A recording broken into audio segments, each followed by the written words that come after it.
Good morning.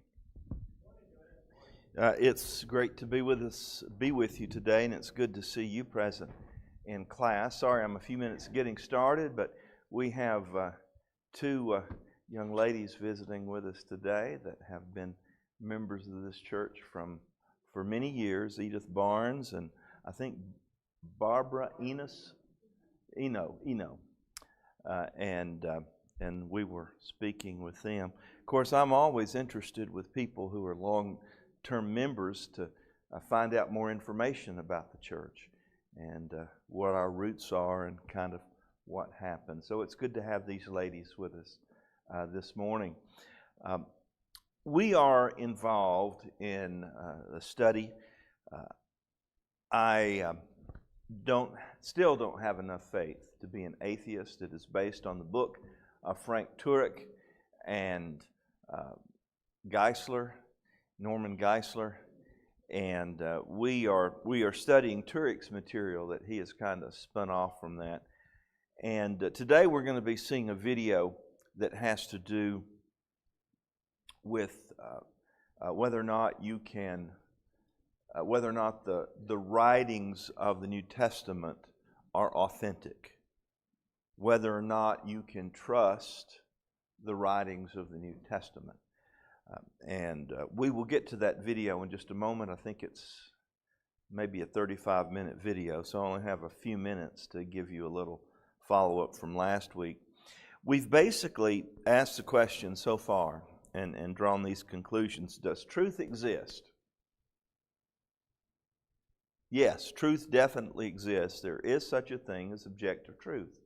It's not that you have your truth and I have my truth, or, well, that's just your opinion about things. Some things are real. Some things truth is definitely something that is real. Secondly, we examined the question, does God exist? And we looked at several different arguments. We looked at the beginning of the universe, which is the cosmological argument. We've looked at the design of the universe, which is the teleological argument. We've looked at the design of life, which is also part of the teleological argument. In other words, if you look at creation, you can tell that there is a design there, and that design demands a designer. And then we looked at the nature of moral law. Last week, we kind of branched off onto another topic. Are miracles possible? Now, it was a really relatively short lesson, and he established some of the problems that some people have with miracles, and basically is miracles are very rare events, and they are so rare that it's illogical to believe that things like this occur, that they happen, because they are so rare. And he defined a little bit what miracles are. He says there are at least two different words in the New Testament that refer to miracles. The first word is translated as miracle, and it means wow. That's what it means. Wow. Things that make you go, wow. They were amazing things. And then John especially uses the word sign. Now, in one sense, they're the same, but John uses it a little different. John says the miracles that Jesus did pointed to something about him, about himself. For example, Jesus turned water into wine, and that points toward Jesus being a source of life. He is creator of all things. He is sustainer of all things. He came to bring something that is refreshing, that is new to the religion of Judaism. And that's kind of what the turning water into wine means. Jesus healed the blind man. That means Jesus is the light of life. Jesus raised Lazarus from the dead. Jesus is the author of all life. He is the resurrection, is the statement that is made there. Basically, Turek goes on to say that miracles had a primary purpose in the days of Jesus, for that matter, anytime they occurred, and that was to confirm the word of the messenger. It was to say, you need to listen to this guy because it's God behind his words. And, for example, he's able to do all these things by the power of God, so you know you can believe what he says. And that's what miracles were used for. But aside from the objection that people give about whether these amazing things could even happen, we need to understand it all goes back to your presupposition. If you believe the world is natural and natural alone, in other words, if you don't believe in the supernatural, well, of course miracles don't happen. I mean, that's the philosophy you begin with. Science cannot prove miracles. And the reason for that is it makes a fundamental assumption is that everything happens by natural causes. So they would say, well, miracles just didn't happen. But we believe in the supernatural. Another way of putting it is science believes in a closed universe where basically everything only happens to a set of predetermined rules. We believe in an open universe where God created everything to operate on the basis of certain rules, but at any time he could reach into the box, so to speak, and he could change anything he wanted to. He could turn water into wine, bypassing the grape. He could raise someone from the dead. That's something that just doesn't happen naturally. Did you hear about that Guatemalan woman that woke up at her funeral?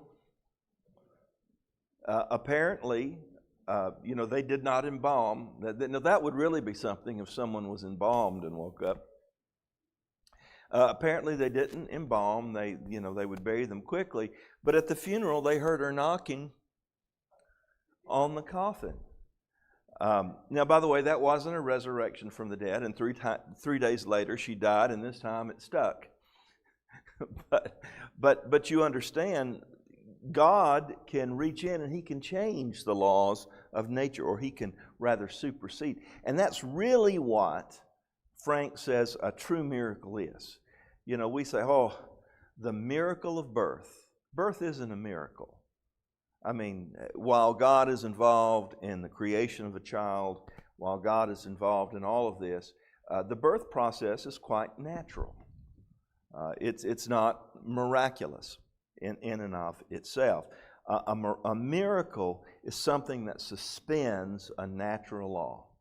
It changes the way things are naturally wired. Dead people stay dead. Blind people stay blind. Lame people stay lame. And what happens is a miracle supersedes that. So that's really all I'm going to say about miracles. Today, our lesson in video is going to be, do we have an accurate copy of the New Testament? Now, I don't know how exciting that sounds to you. As far as it's probably not the most exciting lesson in the series, but it is a very important lesson that we have better proof for the manuscriptic evidence of the New Testament than we have of any ancient work. And he's going to go into that, and he's going to say you can trust the New Testament not only because it was committed to paper early in the process, but we have so many now different copies of the New Testament, beginning early on with the translations into different languages and the handwritten copies, that we can truly trust the record that God has left us in the New Testament. And with that, I'll go ahead and turn it over to she says, isn't there something that we could do? And he says, well, the thing that we need to do is we need to teach our children apologetics. He said that, it's possible to have children who come up, they know their Bible, but they know of no way to defend their faith in a situation that may be hostile. Our time has expired, but I did want to say one thing. 2 examples of what he said, or something that he referred to in this particular video. We need to be careful in our apologetics not to overstate our case. You know what I'm saying about overstating the case? Now, this is especially true when we're talking to our children. Then our children grow up, and as it turned out, we didn't know what we were talking about. The chariot wheels on the Red Sea that was mentioned, I have no idea whether they have actually found something like that or not. But that is the kind of story that I'm talking about that is often told and retold and retold and retold to prove something about the Bible that may be a bit questionable. And there's actually one thing that Turek said here. Now understand, this is 2013. He was referring to that debate with that fellow that was questioning the text of the New Testament. And he even mentioned his friend that he was going to investigate what they felt was a first century fragment from the book of Mark. All right, remember he said the first century fragment. Now, believe me, that would be amazing. Now, we can go all the way back to the early 2nd century on fragments of the New Testament. And so we can go back. But a first century fragment, that is just amazing when you consider things. Because this is papyrus. You know, these were reeds that were basically used to make paper, and it was so very fragile. So it would be amazing that we could find anything that went back that far. That was later disproved. It was a 2nd or 3rd century copy. Now, he didn't speak it as fact, but his friend in the debate spoke it as fact.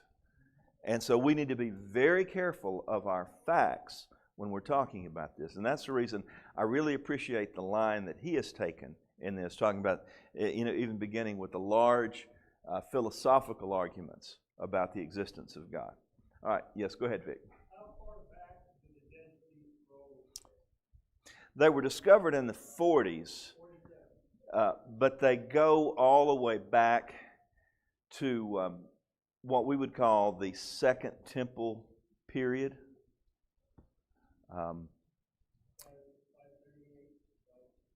I'm not exactly sure, but to tell you the truth, the text that we have of the Old Testament has changed through the years because of the updated information that we have found from the Dead Sea Scrolls. And when I say change, I'm not talking about major changes. Again, it's a word translation here or there.